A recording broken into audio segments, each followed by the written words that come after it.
tikuyenda mulendo Yesu atisogolela ife kana mpepo na mondwe zivute banji dzanja lake lipulumutsa ndiye mombolo tuozizwitsa mene dziko lilasochera tilimbike kuima patantwe lija tantwe latu Yesu Kristu yo Yesu ndiye potawila patu zozegozimo ulendo bwale mebanti akatundu zani tulana limisalve dana adane hanga chuluke sitechita santa ponse mumavuto anzikoli yesa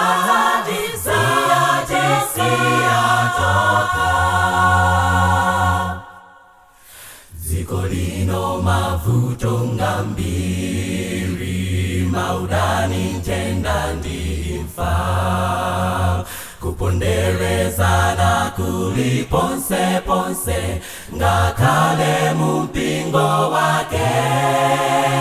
koma Yesu atilimbikitsa suliweka mulendo muzisoni zonse nziko lovutali azasamala na sungawe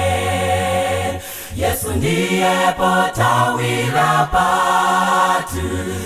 zozegozimo ulendo bole mebanti akatundu zati tulana limisalve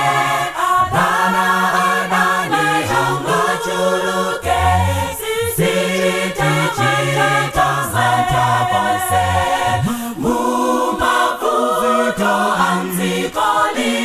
yesa disiatisi